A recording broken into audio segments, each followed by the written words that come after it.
آج ہمارے ہاں کسی بھی شخصیت کو ایویلویٹ کرنے کا پرکھنے کا جو کرائٹیریا ہے وہ بہت ہی سطحی قسم کا ہے، لو مائنڈڈ ہے۔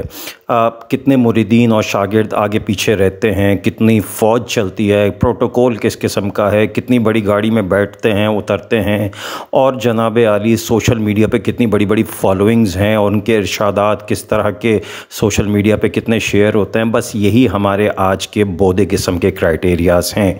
اصل میں شخصیت کو پرکھنے کا جو کرائٹیریا ہے، جو قرآن و حدیث بتا رہا ہے، اس میں سے ایک کرائٹیریا یہ بھی ہے کہ اگر وہ وعدہ کرتا ہے تو کس حد تک جا کے نبھاتا ہے۔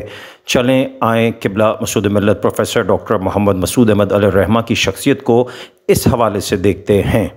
طالب علمی کا زمانہ تھا، میڈیسن پڑھ رہے تھے، غالباً 3rd ایئر تھا اور ایگزامز دے کے فارغ ہوئے تھے۔ فون کی گھنٹی بجتی ہے، میں ٹیلی فون اٹھاتا ہوں تو دوسری طرف حضرت قبلہ مسعود ملت علیہ الرحمہ کی خوبصورت آواز سنائی دیتی ہے، اور آپ فرماتے ہیں کہ عدنان میاں کیا آپ کے پاس وقت ہے، فارغ ہیں؟ یہ بھی حضرت کا ایک انداز تھا کہ دوسروں کے وقت کی اہمیت کا بڑا خیال رکھتے تھے، گو کہ جس منصب پہ آپ تھے آپ تو فقط حکم فرمائیں، مگر حضرت قبلہ مسعود ملت کا طریقہ کار یہ نہیں تھا، آپ سب کے وقت کی اہمیت کا خیال رکھتے تھے۔ مجھ سے پوچھ رہے ہیں کیا وقت ہے؟ میں نے کہا حضرت آپ حکم فرمائیں، وقت ہی وقت ہے۔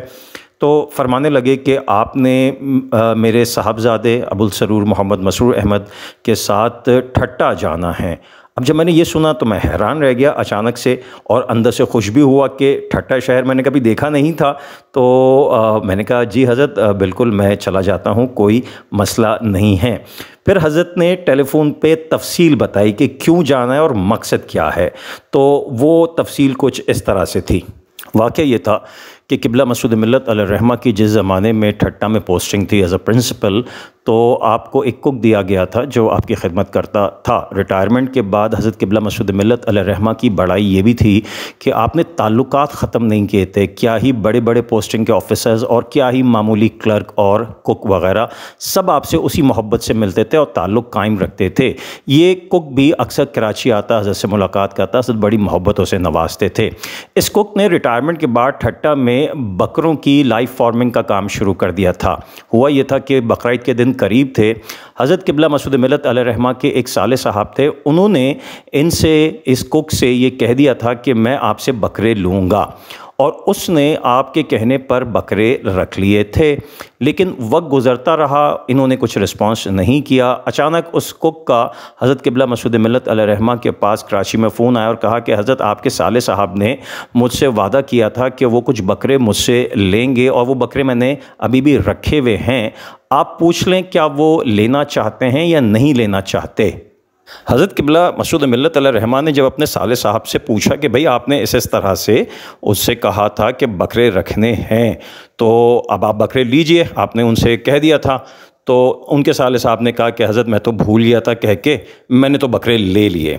اب یہ وعدہ آپ کے صالح صاحب نے کیا تھا، لیکن چونکہ وہ وعدہ پورا نہ کیا تھا تو اس وعدے کی پاسداری جو کہ قبلہ مسعود ملت نے نہیں کیا تھا، وہ آپ کے صالح صاحب نے کیا تھا، لیکن وہ غریب چونکہ اس وعدے پہ اعتبار کر کے بیٹھ گیا تھا، تو آپ نے اس وعدے کو ایفا کرنے کے لیے، اس وعدے کو نبھانے کے لیے مجھ سے یہ کہا کہ آپ میرے صاحبزادے ابوالسرور محمد مسرور احمد صاحب کے ساتھ ٹھٹا جائیے، اور اس سے جا کے مل کر جو بھی بکرے اس بیچارے نے رکھے ہوئے ہیں وہ لے کر آئیں تاکہ اس کا نقصان نہ ہو۔